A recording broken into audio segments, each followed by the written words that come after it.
Good morning, ladies and gentlemen, and thank you for joining us for today's episode of RecruitMilitary Live, where we will be discussing how to upskill your career by seeking ways to learn and qualify your skills for new opportunities. As always, we would love to hear where you're tuning in from, what branch of service you're representing, and of course, if at any point you have a question during the live session, please feel free to drop it in the comments below.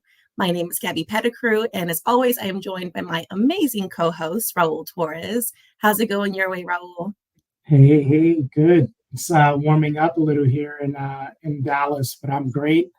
I'm in Arizona, so I feel you.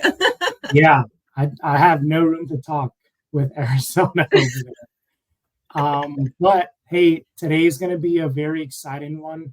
Our guest today actually started her military career as an ammunition specialist in the Army Reserves, and upon her college graduation, was commissioned as an active duty medical service corps officer. She later obtained a specialization in health services, human resources, and served a total of 9 years with assignments ranging from treatment platoon leader to chief of military personnel. She transitioned from the military to begin her career as a management consultant, supporting both government and private sector clients with process improvement and redesign initiatives, and with creating talent development strategies.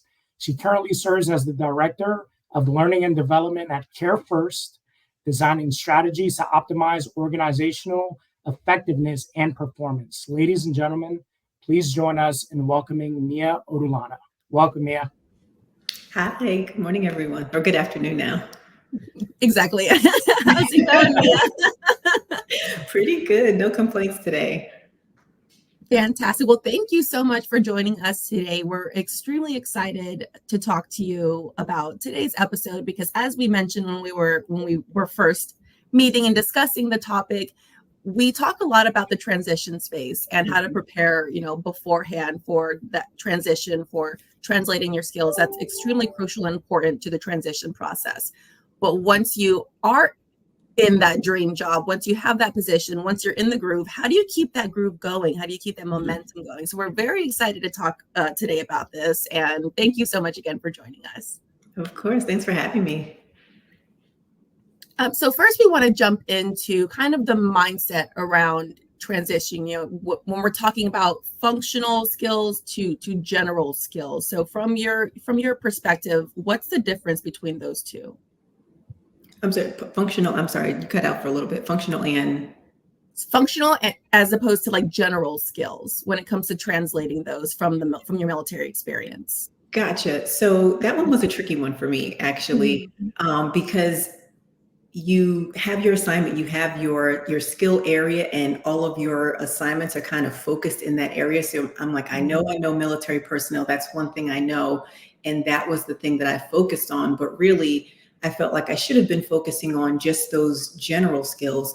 How well do I do at problem solving and critical thinking and communications and relationship building? And also, I think you kind of have to put those things in perspective, because you can Google the list of most critical skills to have for a leader or in the business world or corporate America, but really it depends on the area you're trying to go into and what's most important to help you succeed in that role or that industry. So, I think it's fine to kind of be good across the board in what may be considered general skills, but I think the real success comes in really focusing in on the area that you would like to be in or are in. Exactly. And you had mentioned something to us that was now a favorite phrase of mine, is building up your resume by breaking down your experiences or your previous roles. Can you go into a bit more detail about what you mean by that? Yes. So I feel like the military for me, it was very structured. Like people kind of told you where to be and how it was going to be, what you were going to do. In corporate America, it's a little bit different. You get to tell your story a little bit differently. And for much of my career, I think there was only one assignment that I actually interviewed for. So it's like, whether you interview or not, you will have a next job or a next assignment. Exactly. And you don't really have to think about it. It's going to happen. So I didn't think about a resume. We have in the Army what we call an OER, which is an officer record brief, or an NCOER, a non-commissioned officer record brief, and it lists all of your assignments, where you've been stationed, all of your awards, things like that. And that's kind of what you use to present to people to say, here's what you need to know about me. That doesn't always translate in corporate America, because unless you speak that language, it doesn't make sense to someone. So one of the things that I had to do immediately as part of my transition, and luckily I started doing this prior to getting out, was really breaking down my resume. So it went from my first draft being to really a regurgitation of my job description to really qualitative, quantitative bullets about the impact that I was having. So when I couldn't just use military speak and jargon to kind of describe what I did, it was really sitting down with someone and then asking, well, what did you do? How many people were with you? What did you personally do versus what did the team do? How did you connect with stakeholders and colleagues around that? And really, really getting to the meat of what did you do? What was your role? What was the impact? And even more importantly, why did you do it? Because that's not something we're used to telling people. Our colleagues in the military, they kind of know why we're doing something or why the mission is what it is, right? But people don't understand it. They respect it outside of the military, but they don't understand it. And I think it was so important I'm like, I know my job, but I couldn't articulate my job. I couldn't articulate how I was successful. So it was literally going line by line. What was that actual assignment? Why did you do it? What was the impact? Who was involved? And then something else, another tip that I got is if you can explain it to your grandmother, you're good. If your grandmother can understand what you do on a day-to-day basis, you're good. You've sufficiently broken it down. Yeah, I gotta say, it is tough. Like, you're getting out of the military, you're transitioning out, and you have this piece of paper. I know or this document that it's a little different in every branch, like what you call it. But you have this and you're trying to turn it into a civilian resume. How exactly do you do that? How do you translate all of that information? And one thing in our previous conversation to set up this live that we talked about was at our job fairs. That's something that we pride ourselves in, like the exhibitors, the companies that are at these job fairs, a lot of them are veterans themselves. So, even if you're still in that transition, trying to build up your resume by breaking down your roles and you don't know exactly what you want to say yet, just talking to another veteran about what exactly you did, I feel like that is so crucial in the transition space, which brings me to our next point is just, can you tell me a little bit about, in addition to building your resume, have you spoken to your colleagues, peers about any values, any skills you bring to the table to help you in that transition? Well, I do now. I mean, I'm not transitioning now, but I didn't. I don't know if I call it a regret, but I wish I would have thought about it during my time, because it's like you have your evaluations and you kind of look at your evaluations like, oh, I was ranked center of mass or above center mass and I did a good job, but never actually having those more specific conversations about what you're good at. And sometimes, like even now, I have those conversations occasionally with peers or colleagues, and it's not to blow your own head up, but it's really to see how other people see you. One thing that I heard somewhere along the line, and I truly believe, is if you can't find 3 examples of how you do something well, you might not actually do it well. So sometimes having people remind you in all areas of your life, so not even just peers, colleagues, subordinates, if you have them, family members, because they all see you differently. And if there's a through line between all of those different areas of your life with the things that people can say, oh no, you always do this, you are my go-to person for that, you can check that off the list. Like, okay, that's something that I thought about myself, but it's coming through and other people are seeing that in me. So I think feedback is so important, and not only asking about your strengths, what do I do well, where do I shine, but also asking, probably like on the opposite, the tougher side of that is, where do you see me struggle? Where do you see me not behaving in a consistent manner? Or what's something I could be doing that would really take me to the next level? And kind of taking that to heart. It may sound different coming from different folks, but I think it's so, just getting that perspective is so important. And then from there, you can decide, what are the things that I want to tackle? I mean, depending on how long that list is, I wouldn't recommend saying, okay, these are the 20 things that I'm going to do. But based on how your transition is going and the industry you think you may be in, or the types of roles you'll be searching for, I think again, it has to be relative. You have to focus those things on what might my day-to-day look like, and what are going to be the most important skills that I bring to the table. So I think feedback is so important, not only during the transition, but I think it has to be an ongoing thing. One of my colleagues, she always says feedback is a gift, and it really is. It can be difficult to ask for and to hear, but it really is, because you can't see yourself, right? And I think it's so crucial to the transition journey. Yeah, I think we can both relate to that. Yeah, I don't know about you, Gabby, but when Mia, as you say that, Mia, I'm just thinking about, like, that is so simple. Like, just ask others, to kind of get that feedback. And that's something, as you're struggling, making that translation as you're getting out, something so simple just slips your mind. I don't know about you, Gabby, but I found that simple, and something that I also skipped out on doing myself.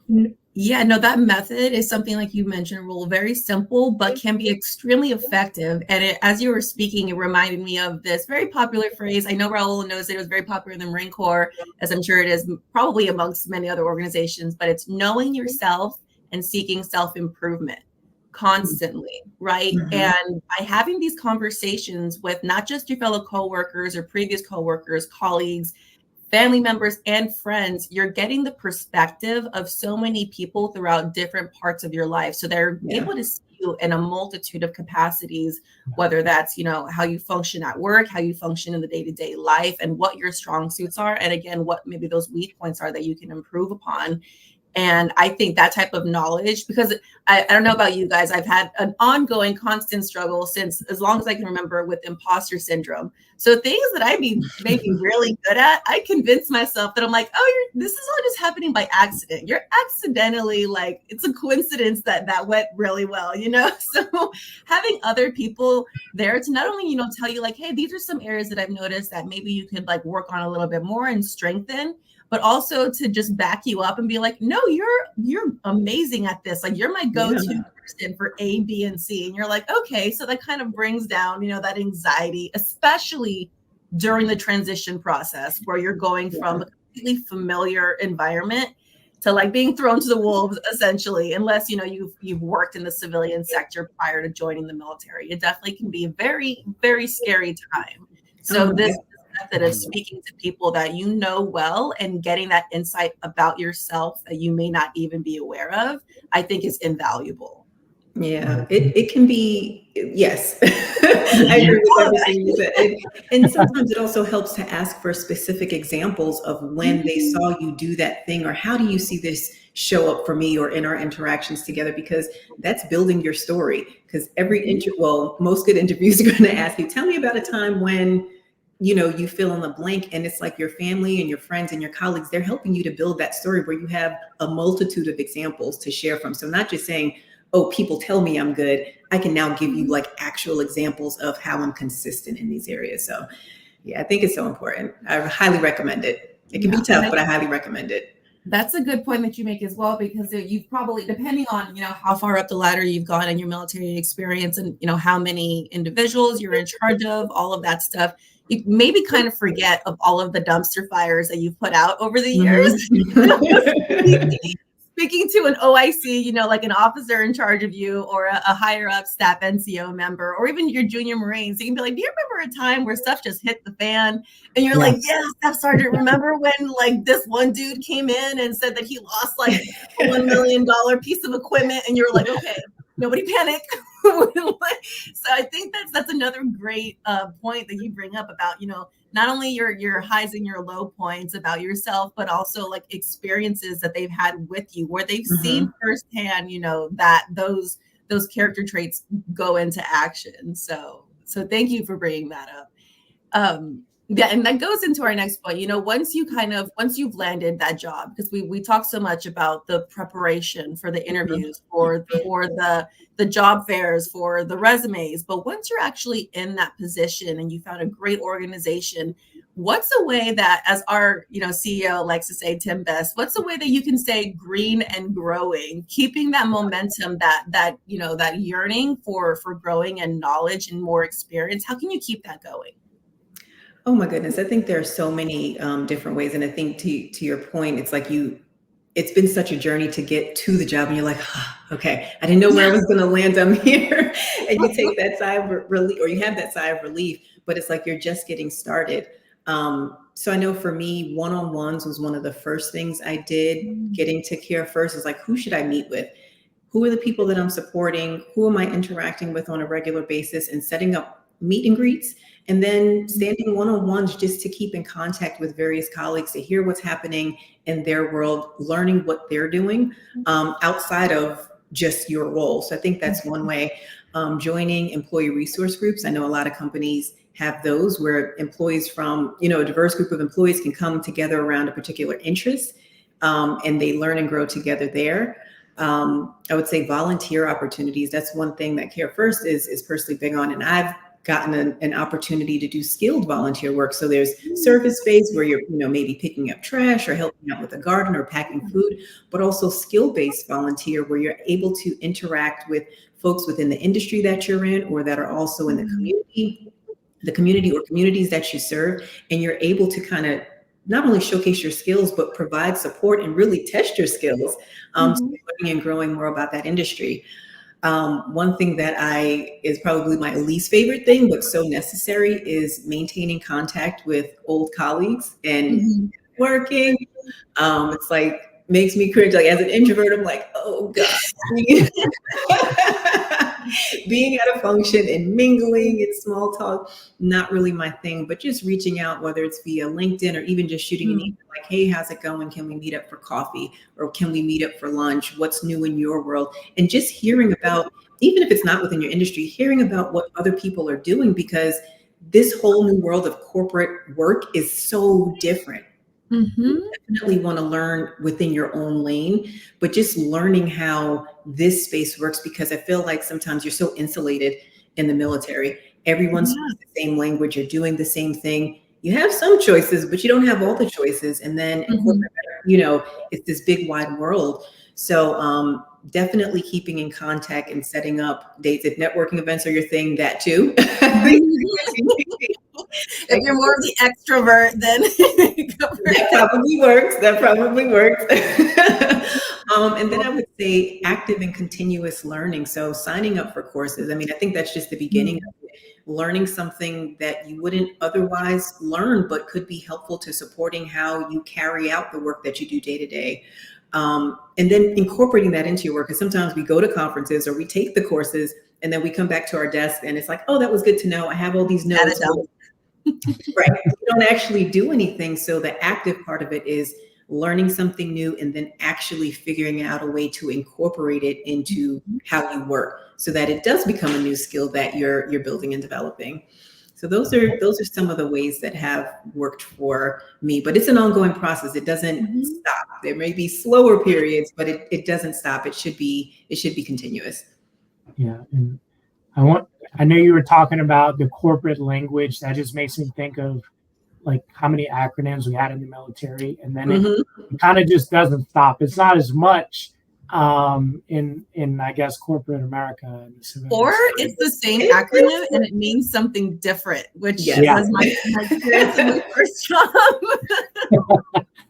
Yeah, I remember. I don't know why, but the first one that comes to mind is bandwidth. I swear, I was like, what does that even mean? Like, coming from the Marines, that's not even like in our vocabulary. Like, do you have the band? No, it's it's going to get done. I remember asking my mentor, like, maybe, I don't know, the first couple of weeks, like there were maybe some emails that I got, and I was like, what does this mean again?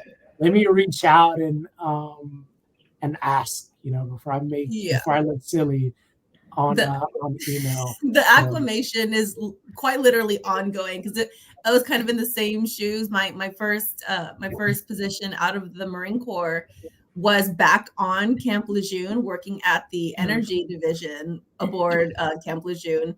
And so they were familiar with military jargon, but a lot of our acronyms, like 3, word acronyms, were completely different in the energy field, but had the same letters. So I had to data dump my old language and use the same words, but with different meanings. So yeah, relearning that corporate language for an industry that you're in.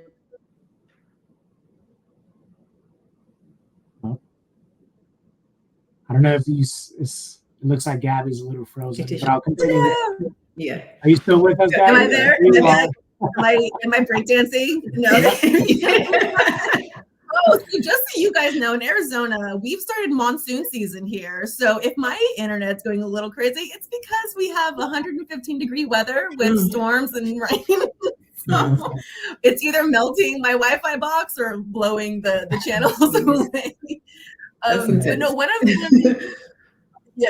the things that you mentioned, having conversations with different people. What you mentioned something, and now it's kind of like, I don't know what it was. You mentioned, so these conversations that you're having with people, whether it's someone within your company, your organization, or in the same industry, in a different company, different industry, something that I learned is these conversations can be where important information and like scuttlebutt, as we like to say, can be found, like facts that you didn't know, things that aren't exactly broadcast, and like vital pieces of information or things that you that you learn that you may be able to apply and implement into your current position. So that was something, Mia, that you brought up, having these conversations, while it can be enlightening and just allowing you to learn more about other areas and different departments, different companies. It could also be very structural information that you can be very useful in your day-to-day. Yeah, because my boss said something that made me think, now that we're like hybrid and virtual since COVID and stuff like that, it's like, oh, it's so hard to meet people. It's hard to network. And she said, well, most of the information that I learned, it's not in structured meetings. So it's not about you being invited or not being invited to the meeting. It's these other conversations that I'm having and keeping up with people to learn what they're working on or what they're doing or how they're personally feeling about something. Because sometimes those meetings are so structured, there's an agenda. So you're hearing something and there's a takeaway, but kind of like what's underneath that. And you kind of get that in those one-on-one conversations where you're actually getting to know someone and you're becoming comfortable, with each other. So those conversations can lead to so many different things. But I think that specific information and those insights that you might not otherwise get, it's been invaluable. Quite honestly, it's been invaluable. Yeah, now I'll say like this is all definitely under the umbrella of like green and growing. You already got your job, but like going to lunch, having those coffees, informational interviews, that all applies. Like when I think of that, I think about not day one of transitioning, but leading up to my EAS date and just talking to individuals about like what specific job they do and like what do they do exactly on a day-to-day. So that's super important as well to individuals that are getting out as well. Yeah, and then I think it's also good I still use it today, a former colleague, not from the military, but a former colleague. I'm like, this is what I'm facing at work, or I'm going through. How have you ever experienced anything like this? I just feel like it's you have to have that network of people, even if it's people you already know. You definitely want to be growing it to some extent, but even just having someone to talk to about things that have either experienced the same thing or not, and they bring a much different perspective to it as you're navigating your new world of work. Absolutely. And I think one thing about this whole conversation is one of the strong suits of the military community is we have such strong initiative and we put forth so much effort. And I think that's something that definitely, I think it can be very easy to want to sink into yourself and kind of maybe become a wallflower because of just how aggressive that transition can be. And you're focusing on so many different moving parts. You're like, okay, I'm just going to focus on me, myself, and I, like get adapted to this new change in life.